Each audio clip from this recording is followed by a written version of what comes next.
خلافت مدینہ کا، دیکھیے میں نے بہت احتیاط سے کہا ہے، دربار خلافت مدینہ کا یہ واقعہ ہے کہ ایک یہودی آیا، پڑھا لکھا عالم حبر یہودی، اور اس نے مسند خلافت پر جو شخصیت متمکن تھی اس سے پوچھا کہ بھئی ایک آیت ایسی ہے آپ کی کتاب میں کہ خدا کی قسم اگر یہ آیت توریت میں ہوتی تو جس دن اس آیت کا نزول ہوتا اس دن کو ہم عید مناتے ہیں۔ اچھا، یہ روایت تمام مسلمانوں کے ہاں مل جائے گی، صرف ایک مسلک میں نہیں ہے، تھوڑا سا اختلاف ہے روایت میں، مگر اصل روایت ثابت ہے۔ اگر روایتوں میں اختلاف ہو اور کچھ چیز مشترک ہو اور کچھ چیز مختلفی ہو تو واقعے کا انکار نہیں کیا جا سکتا۔ مثلا میں آج یہاں آیا، آج سے پہلے کبھی نہیں آیا، اب آج میں تقریر کر کے چلا جاؤں اور لوگ آج بھی میرے آنے کا انکار کر دیں تو پھر دیکھا جائے گا کہ باقی حضرات کیا کہتے ہیں۔ کوئی ایک دو انکار کرے تو دوسرے لوگ کیا کہیں گے، نہیں وہ آئے تھے انہوں نے تقریر کی، کوئی اتنی کہے گا وہ آئے تھے انہوں نے تقریر کی،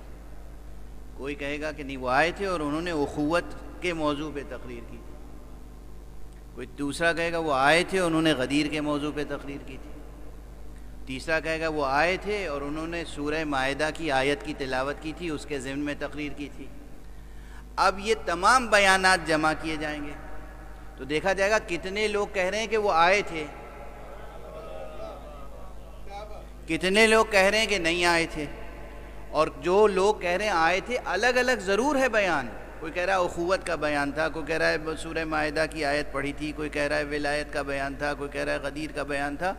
لیکن یہ سب کہہ رہے ہیں کہ آئے تھے، واقعہ ثابت ہو جائے گا، واقعہ ثابت۔ اب یہاں کہ بھائی واقعاً کوئی یہودی عالم دربار میں آیا تھا یا نہیں آیا تھا، یا یہ کوئی جعلی و وضعی حدیث ہے، اس کا انکار نہیں کیا جا سکتا، اس لیے کہ ہمارے ہاں بھی یہ روایت ہے اور ان کے ہاں بھی یہ روایت ہے، جواب میں فرق ضرور ہے، اور یہ بات تاریخ بتا دے گی کہ جواب میں فرق کیوں ہوا۔ دیکھیے تاریخ کا لفظ زبان پر آ گیا تو ایک بات یاد رکھیے گا، یہاں اسکالرز بھی بیٹھے ہوئے ہوں گے، بہت بڑا مسئلہ ہے جو فلسفی آف ہسٹری سے بھی تعلق رکھتا ہے، فلسفہ تاریخ سے، اور خود ہسٹری سے بھی تعلق رکھتا ہے، کہ ہمیشہ اس دنیا میں جب بھی کوئی طاقت اقتدار میں آتی ہے تو تاریخ کو بدلتی ہے، تاریخ کو تبدیل کرتی ہے۔ آپ حضرات اپنی آنکھوں کے سامنے دیکھ رہے ہوں گے، ہم لوگ بر صغیر سے تعلق رکھتے ہیں،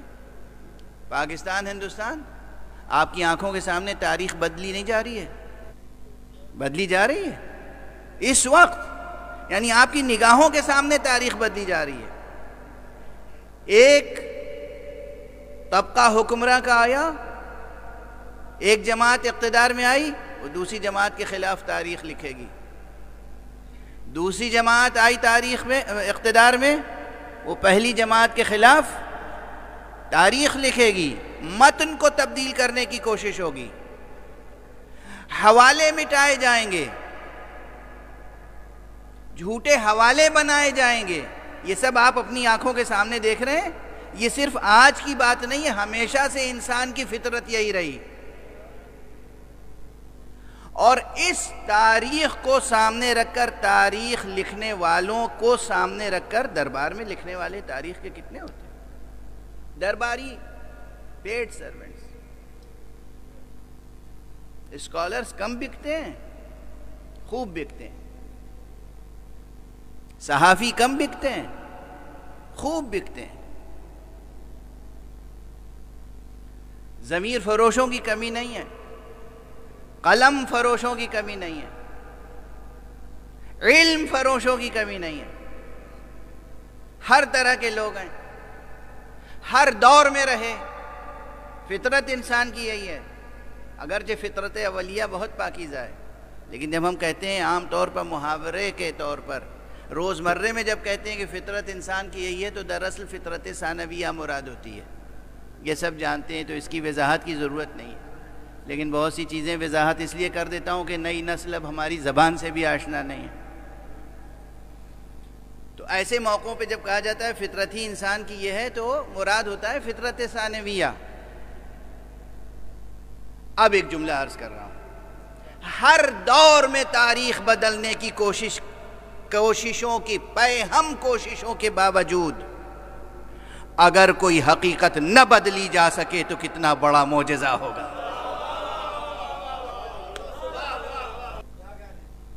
تو اب دوسرا جملہ کہہ دوں کہ یہ تاریخ عالم و آدم کا سب سے بڑا معجزہ ہے جسے کہتے ہیں غدیر۔